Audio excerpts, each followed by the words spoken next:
वंदे मातरम।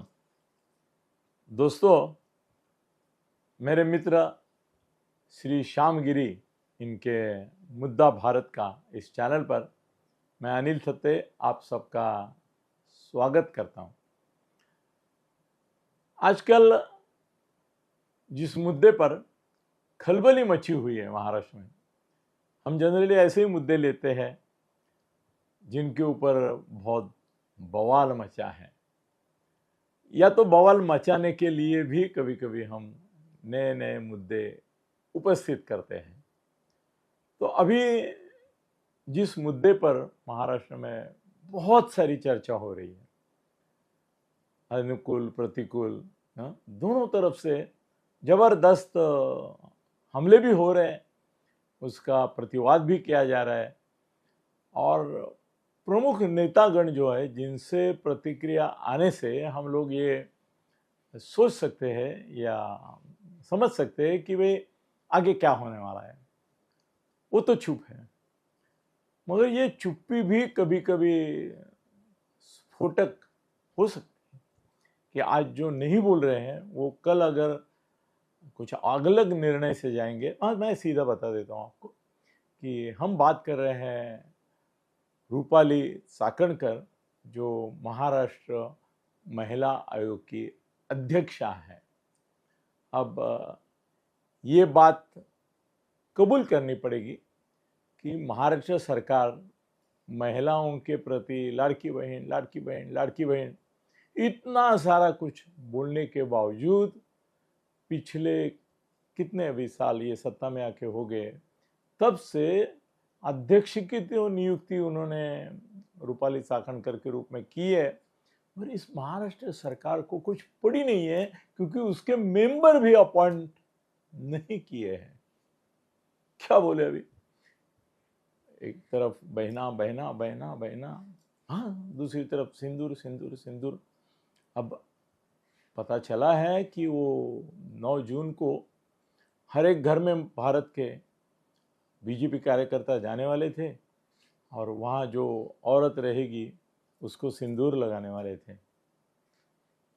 ये सरासर मूर्खता ही थी। भाई, कोई औरत जिसका हस्बैंड जिंदा है सिंदूर लगाती है तो अपने पति के नाम से लगाएगी, पति के हाथ से लगाएगी।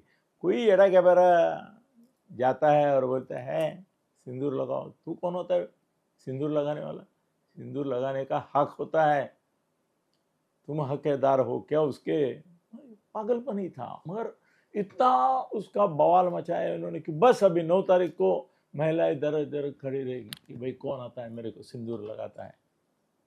उल्टा परिणाम ऐसा हुआ कि लोगों ने इसी मुद्दे पर बीजेपी को इतना लताड़ा कि बीजेपी ने आखिर, उन्होंने भी अपने तरीके, मतलब बोर्ड लगे थे 9 जून को सिंदूर लगाएंगे आएंगे वगैरह वगैरह, उन्होंने बोला ऐसी कोई बात हुई नहीं है, ये काल्पनिक फेक न्यूज है।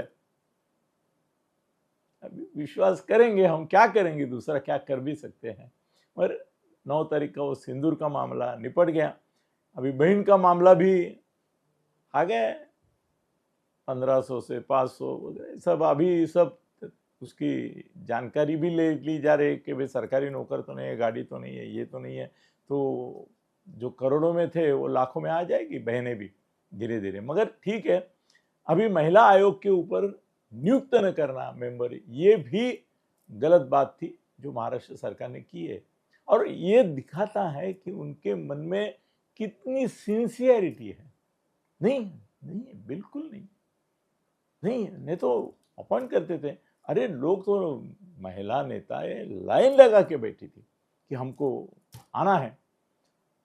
अभी तो एक गौप्य स्फोट ऐसा भी किया है अमित सरोदे जी ने, मेरे मित्र हैं, अच्छे वकील हैं और एक फाइटर है।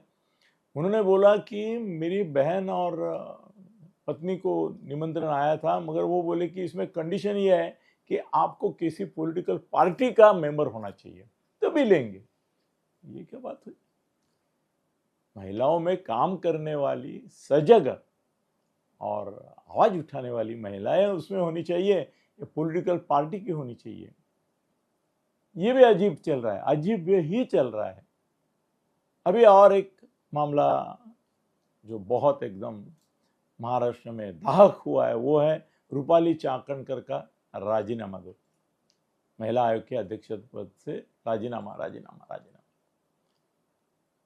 अभी कल मैंने एक मित्र से बोला कि रूपाली चाकणकर का राजीनामा नहीं हो सकता है, अजीत दादा उनको इस पद से नहीं हटाएंगे, क्योंकि अजीत दादा की आज महिला नेता के रूप में अगर कोई एक चेहरा है तो वो है रूपाली चाकणकर, तो वो नहीं हटाएंगे उनको।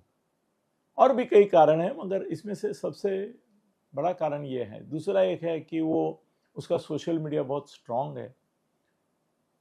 कोई भी राष्ट्रवादी नेता का जितना पब्लिसिटी नहीं होता है, जितना सोशल मीडिया पे अस्तित्व नहीं होता है, उतना उनका होता है।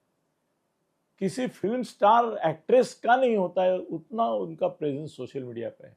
वो चलती है तो भी पीछे गाने लगते हैं, वो दिखती है तो भी उसके ऊपर कुछ ना कुछ चलता रहता है। सोशल मीडिया पे इतनी वाइब्रेंट लेडी पूरे देश में शायद सोनिया गांधी भी नहीं है, इतनी पब्लिसिटी उसको मिलती है। तो जलने वाले तो जलेंगे।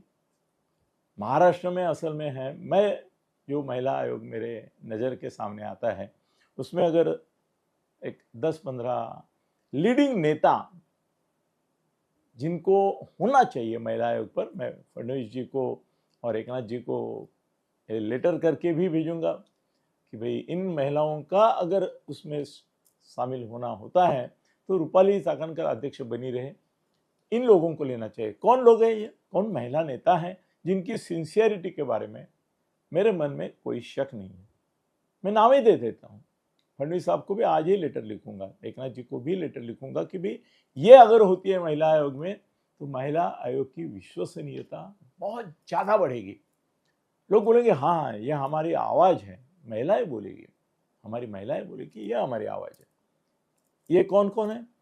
चित्रा वाघ है, नीलम गोरे हैं, भावना गौड़ी है, अंजलि दमानिया, ठीक है वो खिलाफ है फिर भी होनी चाहिए, वो आवाज़ उठाने वाली है। तृप्ति देसाई है, रक्षा और रोहिणी खड़से ये दोनों बहनें हैं, मेधा कुलकर्णी बीजेपी की खासदार है, पंकजा और प्रीतम मुंडे है, शायना इंसी है, मेधा पाटकर अभी राष्ट्रीय स्तर पर बिजी है, शायद वो नहीं आएगी यहाँ पे, मगर उनका भी नाम होगा तो और विश्वसनीयता बढ़ेगी। नवनीत कौर राणा है और सुप्रिया है, सुप्रिया सुळे।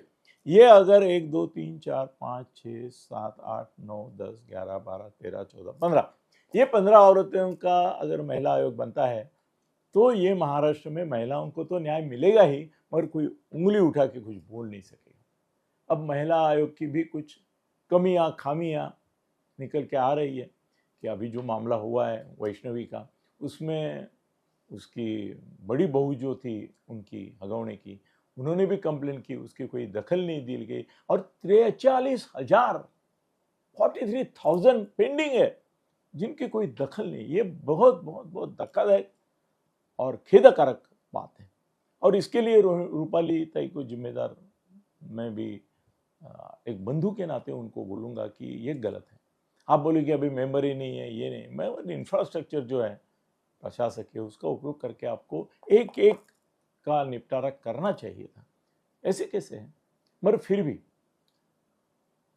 मेरा एक सेंटेंस याद रखिए, जलने वाले जला करे, अजीत दादा रूपाली चाकणकर के साथ है। हाँ, कल एक मेरे दोस्त ने बोला कि मुंडे जो धनंजय था उसके साथ भी अजीत दादा आखिर तक रहे, फडणवीस भी रहे, फिर भी उनको जाना पड़ा। क्या ऐसा होगा रूपाली जी के बारे में कि अभी सब साथ दे रहे हैं, उनको बचा रहे हैं, उनका समर्थन कर रहे हैं, मगर अगर पब्लिक का दबाव बहुत ही ज़्यादा बढ़ गया, क्योंकि उनके खिलाफ जो आवाज़ उठा रही है, जो 14 नाम लिए मैंने 15वां उनका लिया, वो 14 के 14 आज उनके खिलाफ है। खाली चित्राताई वाघ ने थोड़ा उनको सपोर्ट किया, बाकी सब खिलाफ है। तो इतने विरोध के बावजूद बचा सकेंगे अजीत दादा? धनंजय मुंडे को बचा नहीं सके। अब ये मामला जो है इसमें रूपाली को बचा सकेंगे? बचाने की कोशिश करेंगे, जी तोड़ कोशिश करेंगे, जहाँ तक हो सके वो हटाने नहीं देंगे। अब देखते हैं क्या होता है। अजीत दादा साथ होने से उनका महिला आयोग का अध्यक्ष पद बचता है कि जाता है, मैं कोई निश्चित तौर पे आपको अभी बता नहीं सकता, थोड़ा मुझे वक्त दीजिए, फिर मैं बताऊंगा। उनके जाने से या रहने से पहले मैं ये बात का आपसे गोप्य जरूर करूंगा। धन्यवाद।